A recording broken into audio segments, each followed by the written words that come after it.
this isn't just your average +1/+1 counter based commander. It's a green white value engine that lets you cast big creatures for barely any mana. And it is built on a €100 budget. Hamza, Guardian of Arashin. Let's break down this commander and more importantly how I decided to build around him. Hamza is a 6 mana 5/5 Elephant Warrior in Selesnya colors and has 2 abilities. And these 2 abilities really define the entire deck. His first ability reduces Hamza's cost by 1 generic mana for each creature you control that has a +1/+1 counter on it. His second ability reduces the cost of any creature you play by 1 generic mana for each creature you control with a +1/+1 counter on it. These 2 abilities have a really crazy synergy. First up, Hamza reduces his own cost and then he acts as a global cost reducer for any other creature you play. The entire deck is built around the synergy these 2 abilities have, and we have a really simple game plan. First up, we want to flood the board with creatures that enter with a +1/+1 counter or have an easy way to get +1/+1 counters. This way we can cast Hamza for a really low cost. Usually you will be able to just cast him for 2 mana. Pretty good deal, right?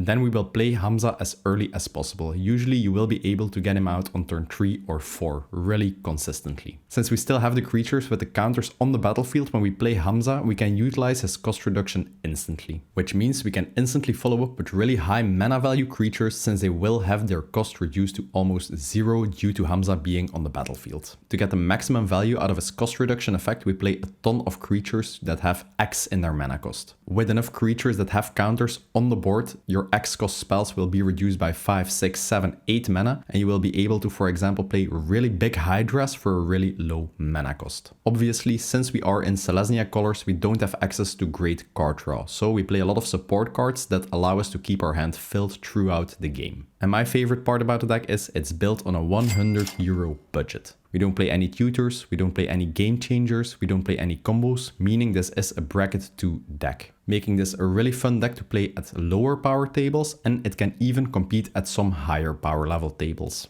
So the blueprint of the deck is go white with creatures with counters, cast Hamza for just 2 mana, and then we will follow up with high mana value creatures we can cast for barely any mana. As per usual, I will be going over every single card that's in the deck and explaining why I decided to include it. This video is divided up in 6 categories: the creatures, the X cost creatures, support and draw, acceleration, the lands, and an upgrade section. In the upgrade section, I will be going over cards that you can include in the deck but just didn't fit in the €100 budget. First up, we have the creature section. This is really the foundation of the deck. These creatures are how we set up the value engine that Hamza really is. District Mascot. It's a 1 mana 0/0 dog mount that enters with a +1/+1 counter on it. Meaning if we cast this on turn 1, we will already reduce the cost of Hamza by 1. Fantastic. It has an activated ability for 2 mana. We can remove 2 +1/+1 counters from this creature and we can destroy target artifact. Very solid ability. In this deck we have a ton of cards that will actually allow us to put additional +1/+1 counters on this creature. It also has the saddle 1 mechanic, meaning we can tap a creature with 1 power before combat, and when we swing with this creature we will get a +1/+1 counter on it. It's a 1-drop that acts as artifact removal and can grow itself over the course of the game. Servant of the Scale.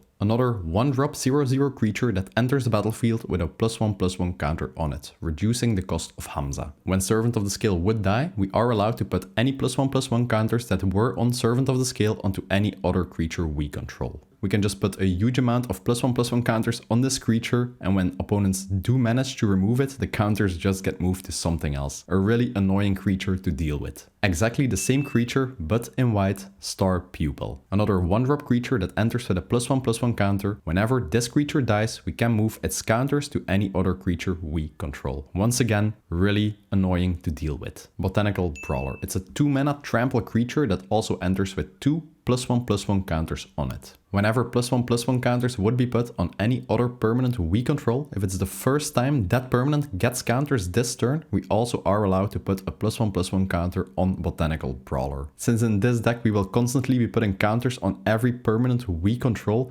Botanical Brawler will be a huge threat later in the game. Since it does have trample, if you can just give this 5 counters, it's already a 7/7 trample body. Fantastic. fantastic to both reduce the cost of Hamza and actually close out the game with. Dusk Legion Duelist. It's a 2-mana 2/2 Vigilance Vampire, and it has a fantastic ability for this deck. As mentioned before, since we are in Selesnya colors, we don't have access to great card draw. This card solves that problem. Whenever we put a +1/+1 counter on this creature, we get to draw a card. Sadly, it only triggers once per turn, but this card would be absolutely broken if it didn't have this restriction. Champion of the Lambhold. Arguably one of the strongest +1/+1 counter based creatures ever printed. It's a 3-mana 1/1 creature, and creatures that have less power than this creature will not be able to block creatures you control. Pause the video, read that first ability again, and just let it sink in for 10 seconds. It's absolutely insane. In this deck, we have tons of ways to actually boost this creature's power, and essentially when you get this to like 10 power, for example, by just stacking a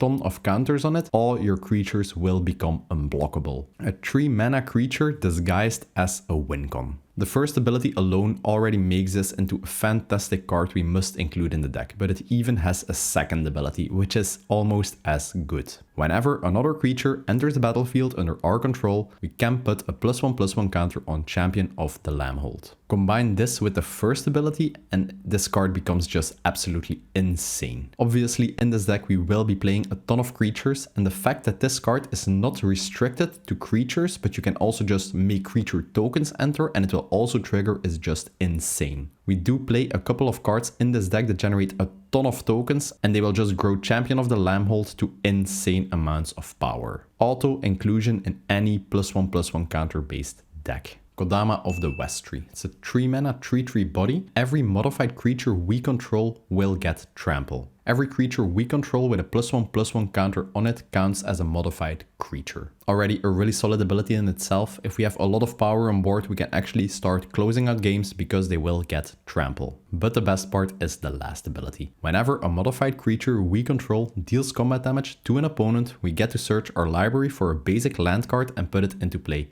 tapped. If you can swarm the board really early with creatures that have counters on them, drop this and swing with the creatures, the amount of ramp you get from this card is just insane. Also later in the game when you don't need the lands anymore, this acts as a fantastic way to filter your deck. You will just be able to swing with your creatures and filter all the basic lands out of your deck, meaning you will improve the chances that you actually draw useful cards later in the game. You won't draw any basics anymore since they will already be on the battlefield. With its €10 price tag, it is the single most expensive card in the deck, but it's worth every single penny. Mana Gorger Hydra. It's a 3-mana 1/1 Hydra. Whenever any player casts a spell, we get to put a +1/+1 counter on it. You can just play this on turn 3, go 1 round around the table, and trust me, it will already be at 6, 7, 8, maybe even 10 power. It's just an absolutely insane creature that has to be dealt with immediately. Since it does have trample, this card can actually win you games by itself if not removed.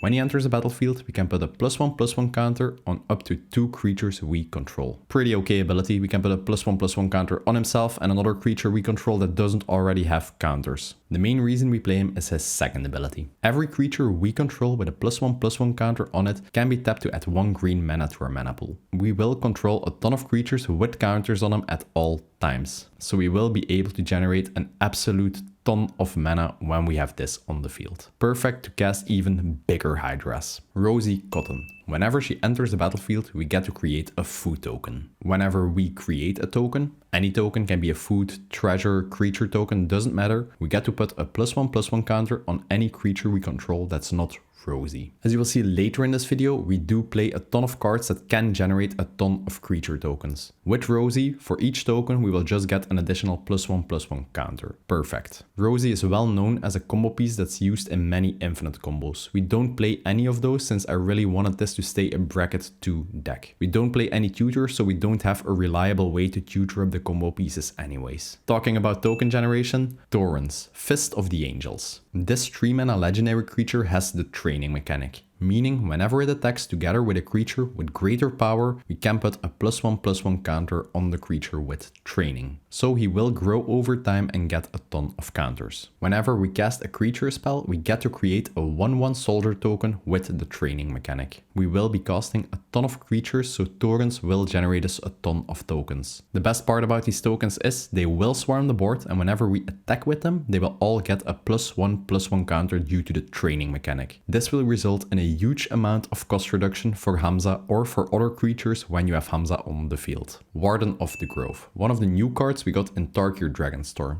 and it's probably one of my favorite cards in the entire set. It's a 3 mana 2/2 creature, and every end step we get to put 1/+1/+1 counter on this creature. Whenever another non-token creature enters the battlefield under our control, it endures X. X being the amount of +1/+1 counters on Warden of the Grove. Endure means we get to put X +1/+1 counters on the creature that entered, or we get to create an XX Spirit token. Both options are really good in this deck. Warden of the Grove will grow itself every single turn, will generate a ton of tokens, or will make every creature you play enter with additional +1/+1 counters. Insane value for just a 3 mana creature. Crystalline Crawler. It's a 4 mana artifact creature with the Converge mechanic, meaning it will enter with 1/+1/+1 counter for each color of mana we spend to cast it. In this deck, the maximum for this will be 2 counters, since we only play green and white. On instant speed, we can remove a +1/+1 counter from this creature to generate 1 mana of any color. In this deck, we do have a ton of ways to put a ton of counters on this creature, and it will just explode into a burst of mana. We will probably never be attacking with this, so we can just tap it every turn to add a +1/+1 counter to itself, making it grow in power or making it generate more mana. Forgotten Ancient. When this 4 mana creature is on the battlefield, whenever any player casts a spell, we get to put a +1/+1 counter on this creature. Once again, just drop this, go 1 round around the table, and every time you'll be surprised how many spells are actually cast in 1 round of turns. At the beginning of our upkeep, we can move any counters that are on this creature to any other creature we control. As you saw before in this video, we do play a ton of creatures that actually benefit from having a ton of +1/+1 counters on it. Forgotten Ancient is a perfect way to scale these cards. In my opinion, a really underrated card.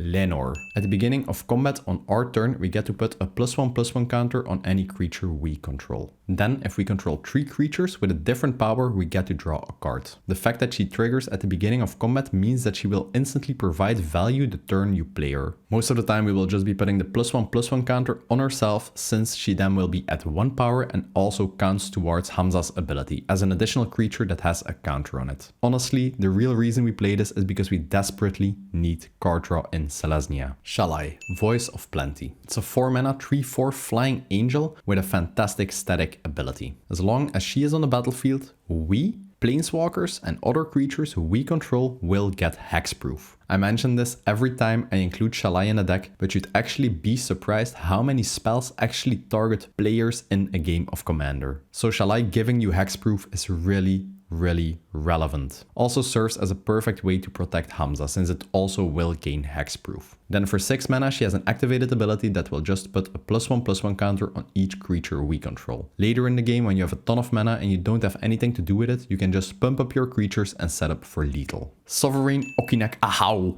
or something like that. Whenever this creature attacks, for each creature we control that has a higher power than its base power, we get to put that many +1/+1 counters on that creature. So if we attack with this creature and we have a 1/1 creature with 5 +1/+1 counters on it, the current power of the creature is 5 higher than the base power of 1. This means we get to put an additional 5 +1/+1 counters on that creature, essentially doubling the power. This card is just a perfect win con. Since we will always control a ton of creatures with +1/+1 counters on them, this will just double those counters whenever we attack with it. Also has Ward 2, making it a little harder for opponents to deal with this creature. Defiler of Vigor, one of the bigger creatures we play in this deck. It's a 5 mana 6/6 trample body with an awesome ability. Instead of paying green mana for green permanent spells we cast, we can instead pay 2 life for that green mana pip. We can only use this effect to reduce green mana pip symbols in the cost of any green permanent card. This scales perfectly with Hamza, since Hamza reduces generic mana and mana costs, and Defiler of Vigor reduces green mana and mana costs. Life is a resource anyways. On top of that, whenever we cast a green permanent spell, we get to put a +1/+1 counter on each creature we control. In this deck, I don't think I have to explain how how good that is. You just drop this later in the game. With Hamza on the field, you can just swarm the board with a ton of creatures and every creature will be buffed with +1/+1 counters. Perfect finisher in this deck. With Hamza on the field, you can usually cast this for just 2 green mana, which is absolutely insane. Colonian Hydra, another one of the win cons in our deck. It's a 5 mana creature with trample that enters the battlefield with 4 +1/+1 counters on it. Whenever Colonian Hydra attacks, we get to double the amount of +1/+1 counters on each creature we control. Yeah, you heard me right. Each creature. Colonian Hydra is a threat that has to be dealt with immediately or it will just take over the game. If you can just attack with this once and you have an entire board of creatures with +1/+1 counters on them and get to double it, the value is just insane. Kind reminder, when you have Hamza and some counter creatures on the field, you can cast this absolute powerhouse for only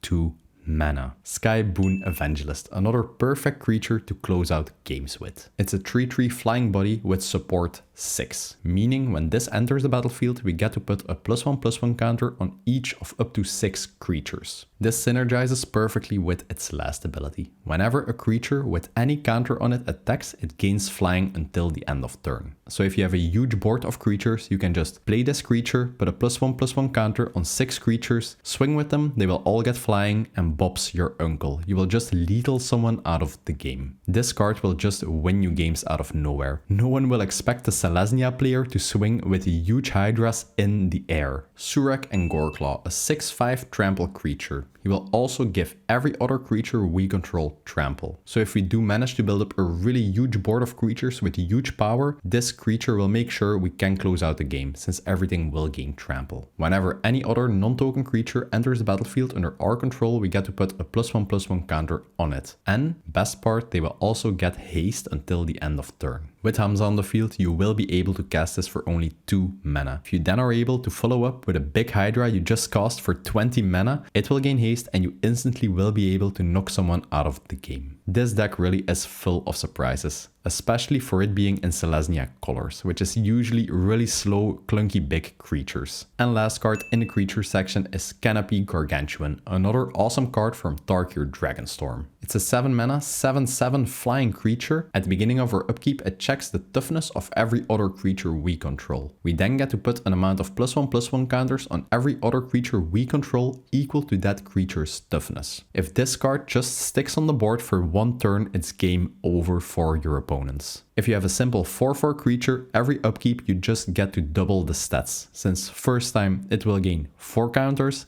8 counters, 16 counters, 32 counters. Yeah, you can do the math. Since it does have 5 generic mana in its mana cost, with Hamza you will usually be able to cast this card for 2 mana, cheating it out really early. If your opponents can't deal with this creature, it will take over the game. If you really like these in-depth deck tech videos, hit the like button, hit subscribe and hit the bell notification icon so you get notified when I upload new videos. I upload one of these videos every single week. The next category are the X-cost creatures. These cards are the way we will win the game when Hamza is on the battlefield and our value engine is online. Since they do have X in their mana cost, there is no limit to how much we can reduce their cost. Every creature we control with a counter will just reduce its cost by an additional 1 mana and the creature will enter with more power, more counters or more benefits. Hangarback Walker. It's a double X-cost creature, meaning if we decide to cast this for 8 mana for example, both X's will be 4 and it will enter with 4 +1/+1 counters on it. How these X spells work with cost reduction is as follows. When you cast a creature, you have to declare X. So for example, this creature we decide X to be 10. After we declare the X value, the cost reduction of Hamza will apply. So let's say we control Hamza and 6 creatures with counters, the cost reduction will be 6. We declare to cast a creature for 10 mana minus 6 cost reduction, we will just have to pay 4 mana for it. That being said, whenever Hangarback Walker dies, we get to create a 1/1 flying top tier creature token for each +1/+1 counter that was on Hangarback Walker. We can also put 1 mana into Hangarback Walker and tap it to put a +1/+1 counter on itself. Early in the game, you can just cast this for 2 mana. It will enter with a +1/+1 counter. You can then just start investing mana in it to grow its body. Or later in the game, if you have Hamza, you can just cast this for an absurd amount of mana, which will be reduced by Hamza, and it will enter with a ton of +1/+1 counters. This creature is a nightmare to deal with. Or it will just be a huge body that keeps on growing and you can just swing with it. If your opponents decide to block it or remove it, you will get an army of 1/1 flying tutors. Hangarback Walker, really similar to the previous card. Another double X cost creature. Whenever it enters the battlefield, it enters with X +1/+1 counters. For 4 generic mana, it has an activated ability. If we activate it, we get to put another +1/+1 counter on this creature. Whenever this creature dies, we will draw a card for every single counter it had on itself. Once again, your opponents can't win in this situation. Or you will have a huge body that keeps on growing, you can keep swinging with, or when they decide to remove it, you will draw a ton of cards. Since we are in Selesnya, we desperately need every single piece of card draw we can get. Stonecoil Serpent. It's an X cost card that will enter with X amount of +1/+1 counters. It has reach, trample, and protection from multicolored.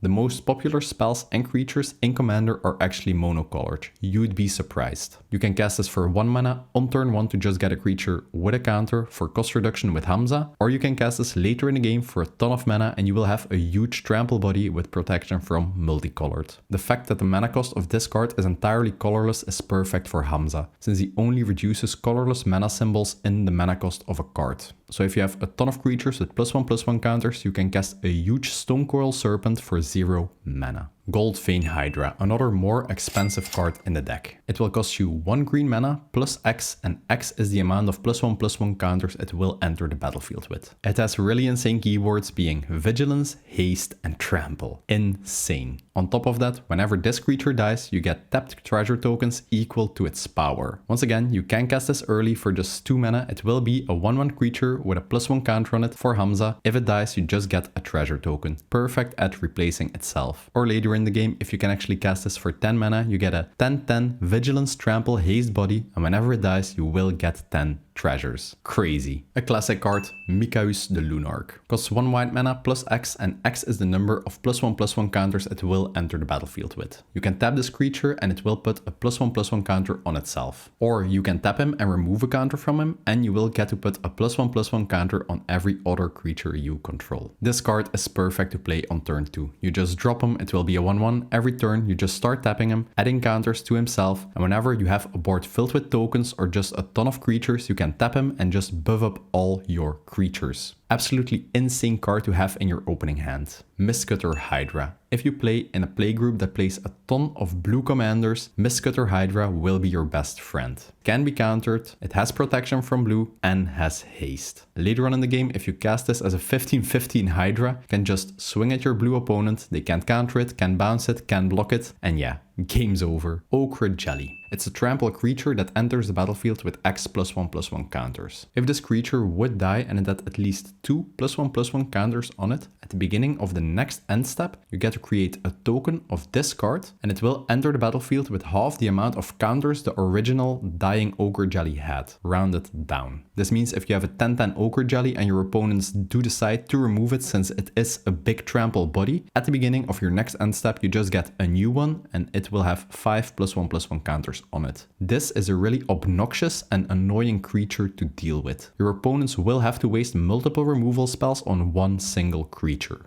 Termagant Swarm, the first Ravenous card in the deck. Ravenous is a mechanic some X-cost creatures have. If the cost for X was 5 or greater, when the creature enters the battlefield, you will also get to draw a card, essentially replacing itself. As you will see later on in this section, we play a lot more Ravenous cards than this one. Really similar to Hangarback Walker, whenever this creature would die, we get X 1/1 sap rolling tokens equal to the power of this creature when it died. Your opponents can't win, or you have a really huge Termagant Swarm, or they decide to remove it and you have an army of sap rollings. Wildwood Scourge. Whenever any +1/+1 counters would be placed on a non-Hydra creature we control, we also get to put a +1/+1 counter on Wildwood Scourge. This is another perfect creature to cast on turn 2. It will enter with a +1/+1 counter, applying the cost reduction to Hamza, and whenever another creature you control enters with a +1/+1 counter, or you put a counter on any of your other creatures, this creature will also grow in power, actually growing into a late game threat later on in the game. Banquet Guests, a card with affinity for food, meaning it will cost 1 mana less for every food we control. Aside from a fun interaction with Rosy Cotton, we don't play any cards that actually generate food. It's just a pretty cool and flavorful ability. It's also an X-cost creature, but this time it will enter with twice as many counters as we paid for X. So if we cast this creature for 6 mana, for example, it will enter with 8 counters. The fact that this also has trample is really crazy. We don't really play food, but if we do have Rosy Cotton, I suppose. For 2 mana, it has an activated ability where we can sacrifice a food and this card will gain indestructible until the end of turn. The main reason we play it is because X is counted twice for the number of counters it enters with, and it will just always be a huge, massive trample body. Benevolent Hydra. Hardened scales on a Hydra body. Whenever any amount of counters would be put on another creature we control, we get that many counters plus 1. Yeah, you know hardened scales, you know how good this effect is, I don't have to explain it. We can also tap this creature to remove 1 counter from itself onto another creature we control. When we do, we will just remove 1 counter from this creature, and the creature we decide to put the counter on will actually get 2 counters due to this creature's own first ability. We put 1 counter on it, plus 1 equaling 2. Genesis Hydra, probably the most fun card to cast in the deck. Whenever we cast this card, we get to reveal the top X cards of our library, and we can put a permanent card with mana value X or less into play, acting as like a Genesis wave on a stick. With Hamza and a ton of creatures on the field, the cost reduction on this is just insane. Sometimes you will be able to cast this for more than 10 mana. You will get to flip 10 cards off the top of your deck, choose one of them with mana value 10 or less and just put it directly into play. And on top of that, you will also get an immensely huge Hydra body. This card is just made for this type of Hamza deck. And who doesn't like a little bit of randomness? Just flipping the top cards of your deck and putting something directly into play, actually winning the game outright or just changing the outcome of the game. It's a really fun card to use, and it will give you a different outcome every single time you cast it. Jacked Rabbit. It's another Ravenous card, meaning if we do pay 5 or more for the X in its cost, we do get to draw a card, essentially replacing itself. Whenever we attack with Jacked Rabbit, we get to create X 1/1 White Rabbit tokens, X being the power of Jacked Rabbit. Once again, with the cost reduction, you can usually cast this for a ton of mana. Whenever you attack, you will just generate a small army of rabbits. When you cast this for a huge amount, if it's not dealt with immediately, it will just take over the game by itself. And let's be honest, who doesn't like overwhelming your opponents with an army of small, cute little rabbits? Terviginon,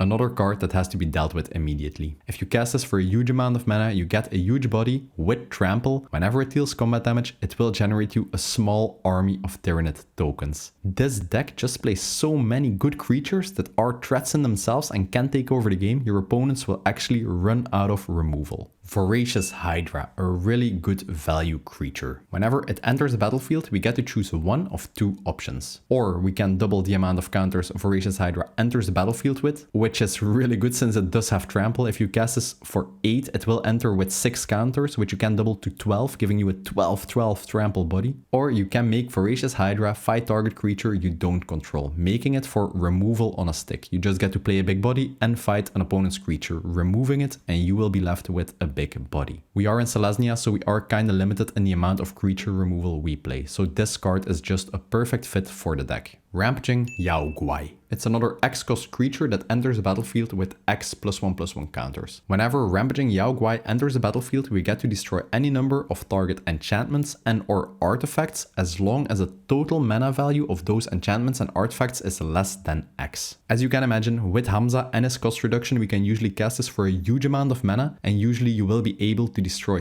10 mana worth of enchantments and artifacts on the battlefield. And you will be left with a huge creature vigilance trample body. In a game of Commander, you will always have enchantments and artifacts to target. It being an annoying Ristic Study, a Smothering Tide, just some mana rocks if you don't have relevant targets. It's just a really good value creature. Tyrant Guard, a really solid creature that protects all our other creatures, and it also has a Ravenous body. So we can cast this early in the game to just accelerate with Hamza, or we can cast this later in the game as just a huge body, and if we pay 5 or more for X, we get to draw a card. It has a fantastic activated ability. We can sacrifice this creature, and all our creatures with counters on them will get indestructible and hexproof until the end of turn. if you do manage to really explode with Hamza and building a really solid board, usually when someone plays a board wipe, the game is over. You just lose a lot of tempo. With Tyrannid Guard on the battlefield, you can just sacrifice it, the board wipe will be useless, and you will retain all your big creatures. Or it's just a perfect way to protect Hamza if someone tries to use like a spot removal spell on him. And the last card in this section, but certainly not the least, is Vrestin. Vrestin has a flying body and will enter the battlefield with X +1/+1 counters on it. Whenever she enters the battlefield, we get to create X 1/1 flying insect tokens equal to the amount of mana we paid for X. So already she will enter as a huge body leader in the game and with an army of flying tokens. But it doesn't stop there. Whenever you attack with one or more insects, you get to put a +1/+1 counter on every single attacking insect you control. This serves two purposes. You will get an army of creatures with +1/+1 counters on them, which is just absolutely insane with Hamza on the field. The cost reduction you will get out of Vrestin and a ton of insects with counters is crazy. And you also have an army of flying insects that will just keep growing whenever they swing. So Vrestin is just a really solid win con. The next category is the support and draw section. Obviously, we do need to play some card advantage cards, as white and green are not the best colors to keep our hand filled. And the support cards in this section are cards that are really awesome and really make the deck work, but didn't fit into any other category. Hardened Scales. Obviously, you knew it was going to be in here. It is the single best card for +1/+1 counter based decks. It's a 1 mana enchantment. Whenever you would put any number of +1/+1 counters on any creature, you get to put that many counters +1 on it instead. If you would just put a +1/+1 counter on 10 creatures you control, instead you will get to put 2 +1/+1 counters on every creature you control. The value on this is insane, and it is just a 1 mana enchantment. If you have this card in your opening hand, you will have a really good time. Stocking the Pantry, another 1 mana enchantment. Whenever we would put any number of +1/+1 counters on a creature we control, we get to put a supply counter on Stocking the Pantry. For 2 mana, we can remove a supply counter from this card to draw a card. I played this deck a ton, and most of the time when I had Stocking the Pantry on the battlefield, the problem is not getting supply counters on it. The problem is actually having the mana to draw cards. Since when you just have this on the battlefield for a couple of turns, you will usually be somewhere between 10 to 30 supply counters, and you don't have the mana to use all of it. This card is just insane. The amount of counters we put on creatures is just ridiculous, so the amount of supply counters you will generate is also crazy. Basically, in this type of deck, this card just reads, pay 2 generic mana, draw a card.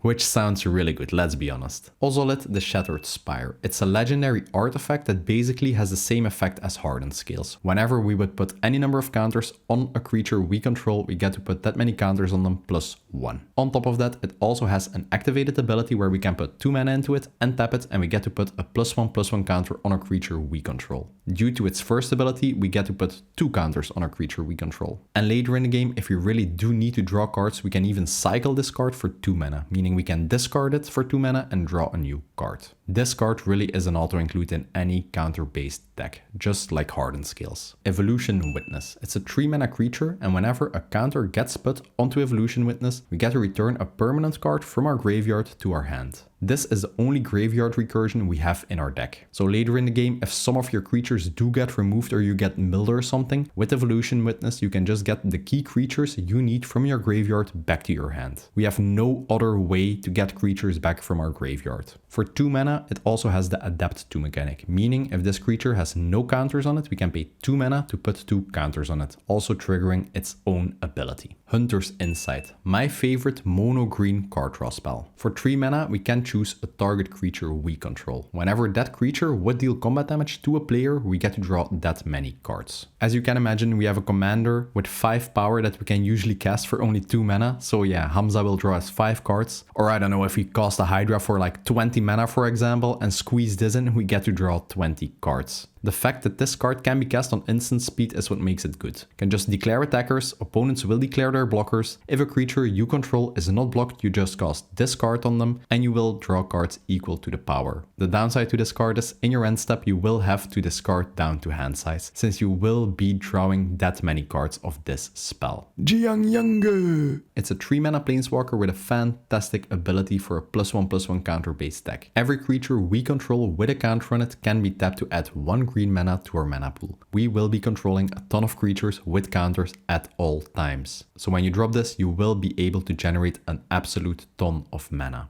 We can also use this -1 ability to put a +1/+1 counter on target creature we control, synergizing perfectly with some of the cards in this deck that scale from gaining additional 1/1 counters. Good seal. This is basically Grand Abolisher but the Selesnya version. Your opponents won't be able to cast spells during your turn. This means you won't get surprised by instant speed spells and your opponents won't be able to counter your spells. You can just do your own thing during your turn without being interrupted. Whenever one or more creatures deal combat damage to a player and that creature's power is greater than its base power, by like having a +1/+1 counter for example, we will get to draw a card, providing us with excellent card advantage. Be warned, this card says one or more creatures. So even if you deal damage with 10 creatures, you will always only be able to draw one card of this effect. Armorcraft Judge. Whenever this card enters the battlefield, you will get to draw one card for every creature you control with a +1/+1 counter on it. Yeah, this will draw you a ton of cards. The best part about this card is the fact that it's also a creature. With Hamza on the field and his cost reduction, usually you will be able to cast this for one single green mana and draw a ton of cards. You can just storm off with Hamza, play every creature in your hand, drop this as the last creature for 1 mana and just entirely refill your hand. Crazy.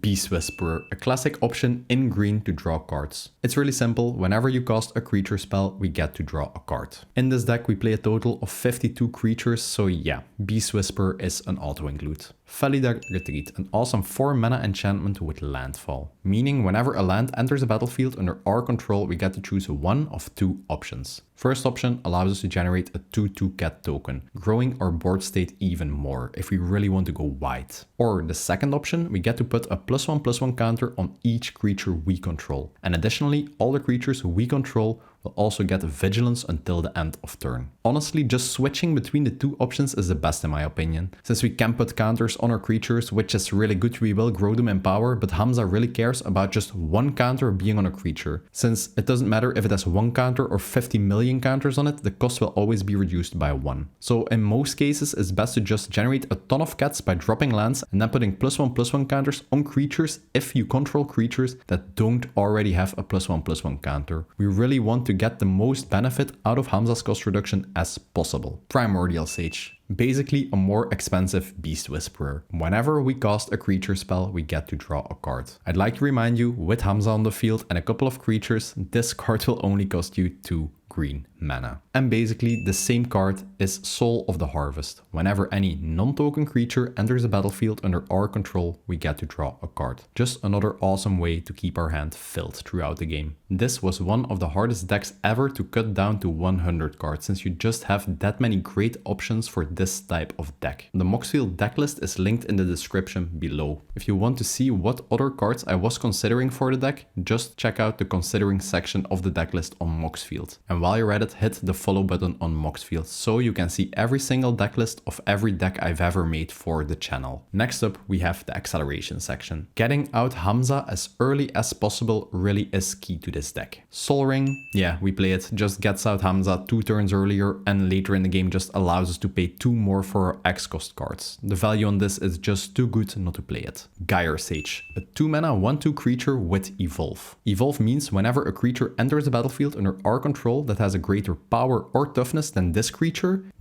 will get a +1/+1 counter. We do play a ton of big creatures, all the X cost cards will enter with a huge amount of power and toughness, so Gyre Sage will just keep on growing. She has the awesome ability, when we tap her, we get 1 green mana for every +1/+1 counter she has on her, which will be a ton in most cases. Keep in mind, in this deck, mana never goes to waste, since we just play that much X-cost spells and we can always invest every single mana we can make into something. Tender Wild Guide. We can tap this creature to just add 1 mana of any color to our mana pool, or we can tap it to add a +1/+1 counter to this creature. So it can basically serve as a mana dork or as a creature with a 1/1 counter on it to get some extra cost reduction with Hamza. It also has the Offspring mechanic for 2 mana, meaning if we pay 2 additional generic mana whenever we cast this, we also get a token copy of it with exactly the same abilities. So later in the game, you can just cast this and you will get 2 additional mana dorks or 2 additional creatures that can generate +1/+1 counters. Fertilite. This 3 mana creature enters the battlefield with 2 +1/+1 counters. It has an activated ability for 2 mana. We can remove a +1/+1 counter from Fertilite, search our deck for any basic land and put it into play.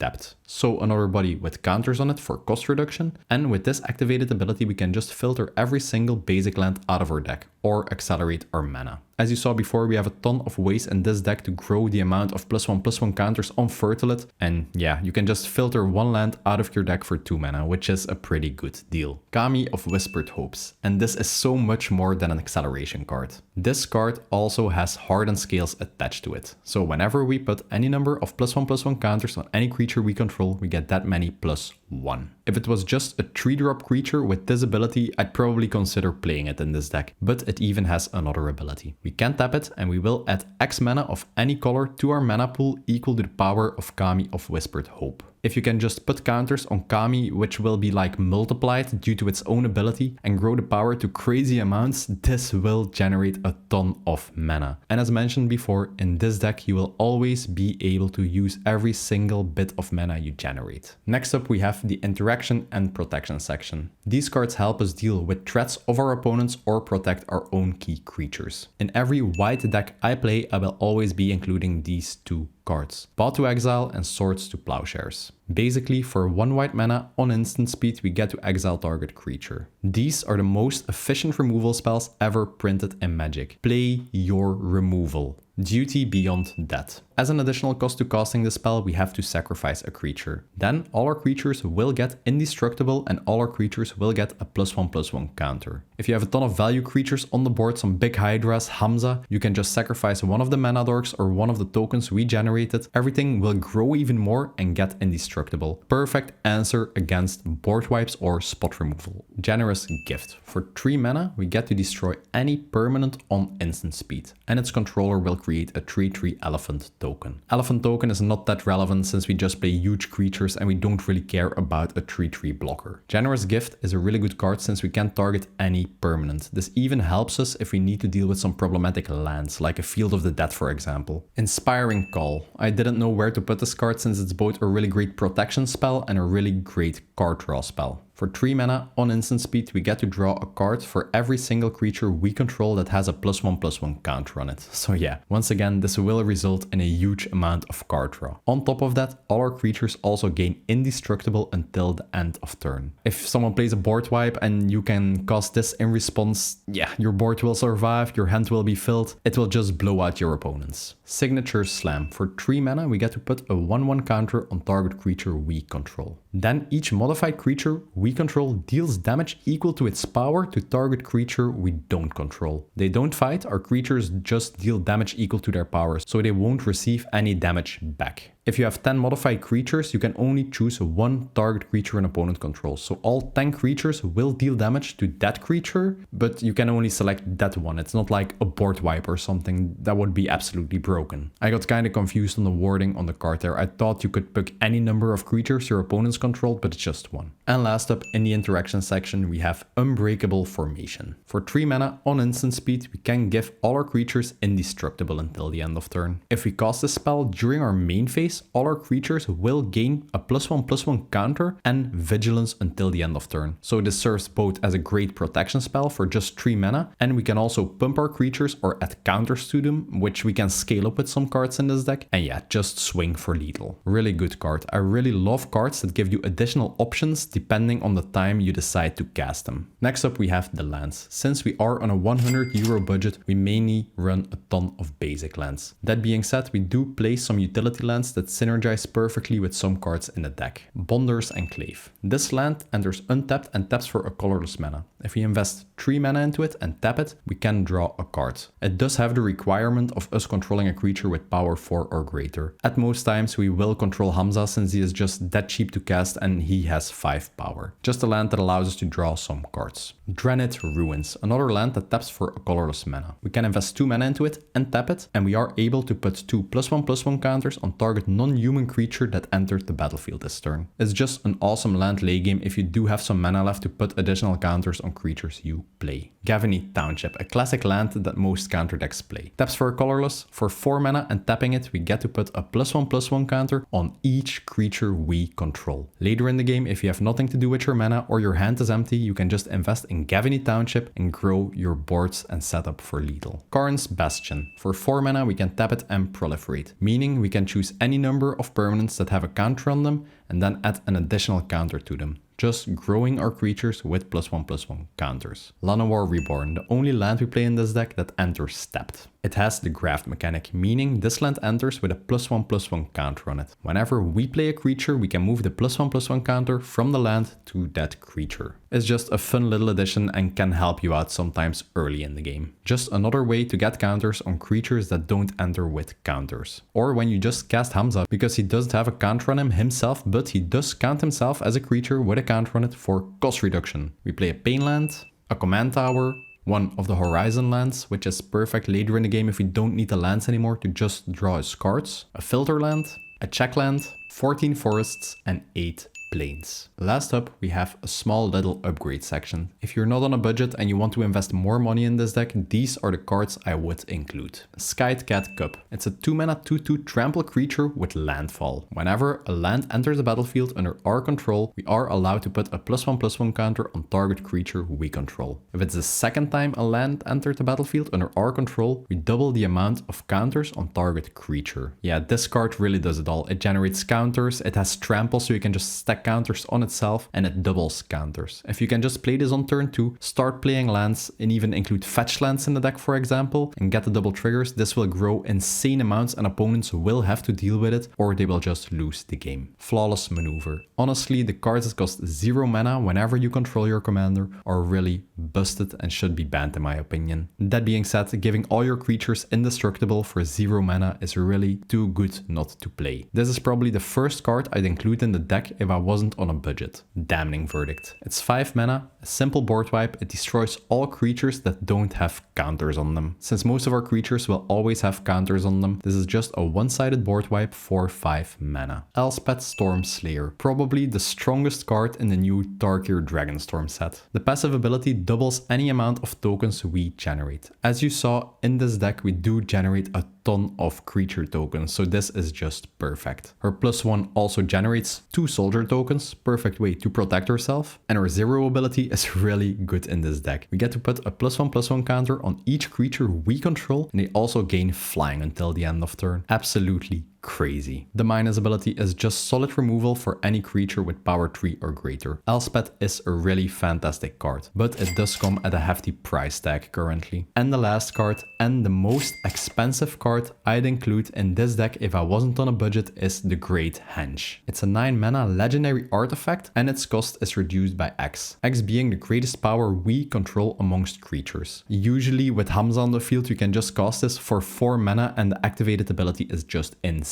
We can tap it, add 2 green mana to our mana pool and we will gain 2 life. So it serves as some sort of a really expensive mana rock. Whenever a non-token creature enters the battlefield under our control, we get to put a +1/+1 counter on it. Already really fantastic. Just scaling up our creatures and granting us even more +1/+1 counters. And the best part, whenever a non-token creature enters, we also get to draw a card. When you resolve the Great Henge, you get access to mana, a ton of counters and a ton of card draw. This card has a reason why it's this expensive. That's it for my Hamza in-depth deck tech. It's the first Selesnya deck I've ever built and it was surprisingly fun to do. Selesnya is not my favorite color pair, but once I started looking at the cards for this deck, I realized we could make an awesome deck on a really tight budget. And opponents always underestimate how good Selesnya can be. It's one of the least used color pairs in Commander. If you made it this far in the video, let me know by commenting an elephant emoji. People who didn't make it this far will not understand why there are this many comments with just an elephant emoji. That being said, hit the like button, hit subscribe,